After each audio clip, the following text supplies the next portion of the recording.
ایک شخص نے ایک غلام خریدا۔ آج کے دور میں تو کسی کو گھر میں ملازم رکھنا ہو تو وہ نوکری پہ جاب پہ رکھتا ہے نا، پہلے ایسا نہیں ہوتا تھا، پہلے غلام خریدے جاتے تھے۔ انہوں نے غلام خریدا۔ اچھا، جب غلام خریدا تو غلام کہتا ہے حضور میری 3 شرطیں ہیں۔ اچھا، بات بڑی عجیب تھی، غلاموں کی شرطیں نہیں ہوتی ہیں۔ آپ نے کہا اچھا تم بھی شرطیں لگاؤ گے، بتاؤ کیا شرطیں ہیں؟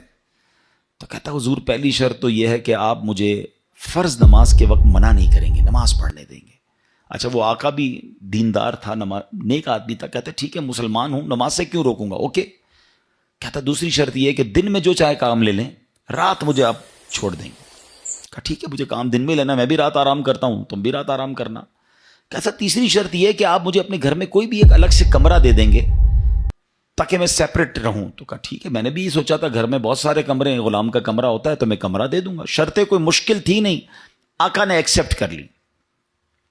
غلام گھر پر آیا، بڑا محنتی غلام تھا، دن میں کام کرتا، رات اپنے کمرے میں چلا جاتا۔ ایک دن آقا چلتے چلتے اس کے کمرے کے پاس سے جب گزرا تو دیکھا عجیب منظر ہے، کمرے کی چھت کھلی ہوئی ہے، آسمان سے نور برس رہا ہے، غلام سجدے میں ہے، اللہ کی عبادت کر رہا ہے اور اللہ کو رو رو کر یہ عرض کر رہا ہے کہ میرے مولا میں غلام ہوں، دن میں میری ڈیوٹیز ہیں، اگر یہ کام نہ ہوتا تو میں دن بھی تیری عبادت کرتا، رات بھی تیری عبادت کرتا۔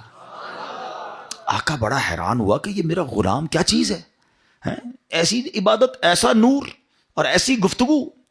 اگلی رات ہوئی تو اپنی بیوی کو لیا کہ چلو میں تمہیں ایک منظر دکھاتا ہوں۔ اپنی زوجہ کو لے کر غلام کے کمرے کے پاس گیا، پھر وہی منظر، چھت کھلی ہوئی ہے، آسمان سے نور برس رہا ہے، غلام سجدے میں وہ ہے اور اللہ سے باتیں ہیں، بڑی کیفیت۔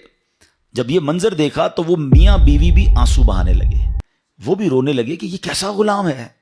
صبح ہوئی تو غلام کو آقا نے بلایا اور کہا کہ ہمیں پتہ چل گیا ہے تمہاری رات کی عبادت ہم نے دیکھ لی ہے، تم اللہ سے یہی کہہ رہے تھے نا کہ یا اللہ میں مجبور ہوں، اگر دن میں بھی فارغ ہوتا تو تیری عبادت کرتا، رات میں تو تیری عبادت کرتا ہوں۔ تو ہم میاں بیوی نے فیصلہ کیا ہے کہ آج کے بعد تم آزاد ہو، جاؤ دن میں بھی عبادت کرو، رات میں بھی اللہ کی عبادت کرو۔ اچھا، ہماری جگہ کوئی ہوتا تو بڑا خوش ہو جاتا کہ چلو یار انعام مل گیا، غلام کو آزاد ہونا بڑی نعمت تھی۔ مگر وہ غلام دراصل وہ آقا بننے کے قابل تھا، وہی آقا تھا، وہ بڑا کمال کا بندہ تھا۔ وہ پتہ کیا کہتا ہے، جب آقا نے کہا نا مجھے پتہ چل گیا تم رات کیا کرتے ہو اور اس وجہ سے میں تمہیں آزاد کرتا ہوں، تو وہ غلام اللہ کی بارگاہ میں کہتا ہے یا صاحب السر ان السر قد ظہر، اے راز رکھنے والے مولا، اے صاحب راز، راز تو کھل گیا، ولا ارید حیاتی بعد مشتہرا، اے اللہ میں اب راز کھلنے کے بعد زندہ نہیں رہنا چاہتا ہوں۔